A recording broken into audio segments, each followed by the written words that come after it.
Hello guys, welcome back to my YouTube channel Bindaas Ankur blog. बिंदास अंकुर blogger मैं नकुले आपनालोকক अन्य eighty भिडिओर বাবে स्वागतम जनाइছো। আজি মোৰ ভিডিওটোত দেখাম মই আপোনালোকক কঁঠালা মুচিৰ ৰেচিপি। আহকচোন ভিডিওটোৰ মাজলৈ সোমাই যাওঁ। এয়া প্ৰথমতে তাৰ বাবে ললো মই এটা কঁঠালা মুচি এটা আনি ললো আৰু লগত ললো দুটা ডাঙৰ সাইজৰ আলু গুটি, এটা পিয়াজ ললো, কেইটামান বিলাহী ললো, দুটা ৰসুন, এটুকুৰা আদা আৰু কেইটামান কেঁচা জলকীয়া। এতিয়া আহকচোন মই ভিডিওটো কেনেকৈ ৰেচিপিটো বনাওঁ আপোনালোকক দেখাম। আপোনালোকে স্কিপ নকৰাকৈ চাই থাকিব। এতিয়া মই প্ৰথমতে কঁঠালৰ মুচিটো সুন্দৰভাৱে গুচাই পেলাই পিচ পিচ কৰি কাটি ল'ম। এয়া মই ধুনীয়াকৈ গুচাইছোঁ। এয়া মই কঁঠাল মুচিটো গুচাই হৈছে। এতিয়া মই জোখৰ সাইজত ধুনীয়াকৈ পিচ কৰি ল'ম আৰু মাজৰ যিডাল ডিল থাকে ডিলটো উলিয়াই পেলাম। ডিলটো থাকিলে নহলে কেহা কেহা লাগে। এয়া মোৰ বস্তু ৰেডি হৈ গৈছে। এয়া কঁঠালৰ মুচিটো মই সাইজত কাটি ললো। এইফালে এয়া আলু গুটি কাটি ললো, এইফালে এয়া বিলাহীও সাইজত কাটি ললো, এয়া আদা নহৰু বটি ললো, পিয়াজ সাইজত কাটি ললো আৰু কেইটামান জলকীয়া ফালি ললো। এতিয়া প্ৰথমতে মই এই কঁঠালৰ মুচিটো বইল কৰি লম। এতিয়া মই মুচিখিনি ভালদৰে বইল কৰি লম।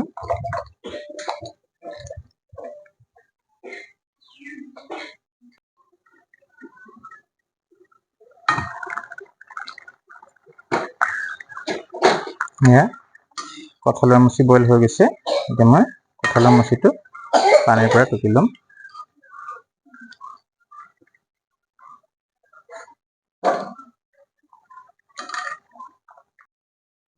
এতিয়া মই প্ৰথমতে কঁঠালৰ মুচিটো অলপ ফ্ৰাই কৰি লম।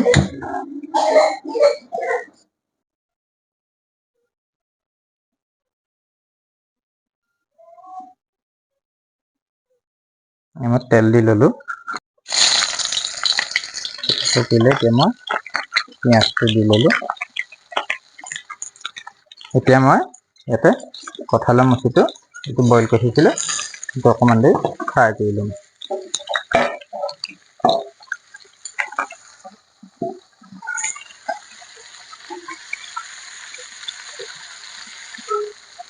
এতিয়া মই কাটি থোৱা আলু গুটিটো ইয়াতে দি দিলো।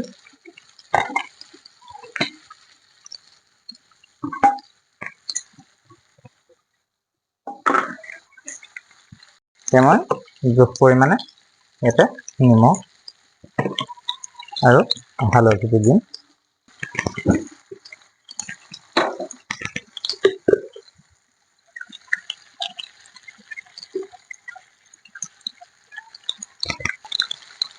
দি পেলাই সুন্দৰকৈ এবাৰ লৰাই দিম ধুনীয়াকৈ নিমখ হালধিটো মিক্স হ'বৰ কাৰণে। এতিয়া ইয়াত মই কাটি থোৱা বিলাহীটো এড কৰি দিম, লগতে ফালি লোৱা জলকীয়াকেইটা দি দিম। এতিয়া সুন্দৰকৈ এবাৰ লৰাই দিম।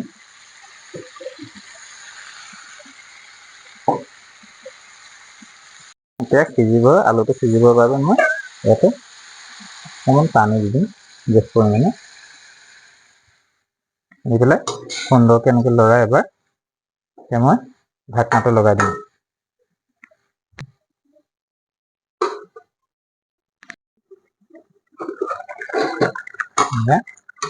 উতল আহিছে আৰু এতিয়া মই ইয়াতে বটি লোৱা আদা নহৰুটো দি দিম।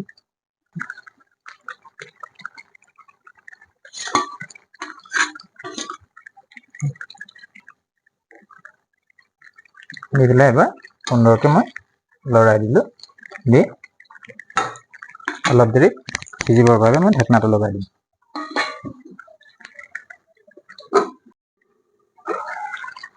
এয়া প্ৰায় হৈছেগৈ আৰু এতিয়া মই ইয়াতে মছলা দিম।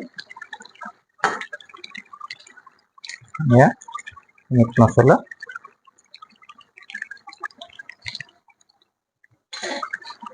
লগতে দিলোঁ জিৰা মছলা,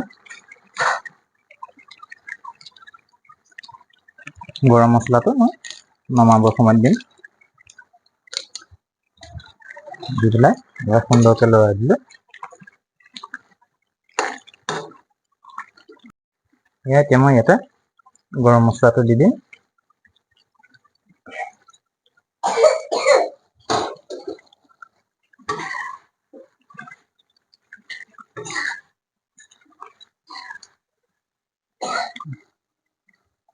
এতিয়া মই গেছটো অফ কৰি দিম, যিহেতু মোৰ হৈ গৈছে। তো গাইজ, মোৰ ভিডিঅ'টো চাই কেনেকুৱা লাগিল কমেণ্টত জনাব। যদি মোৰ ভিডিঅ'টো ভাল পাইছে লাইক, শ্বেয়াৰ আৰু কমেণ্ট কৰিবলৈ নাপাহৰিব। লগতে যিসকলে নতুনকৈ মোৰ ভিডিঅ'টো চাইছে তেওঁলোকে মোৰ চেনেলটো ছাবস্ক্ৰাইব কৰি দিব, যাতে মোৰ এনেধৰণৰ ভিডিঅ'বিলাক তেওঁলোকে পাই থাকে। আজিলৈ আহোঁ, ধন্যবাদ।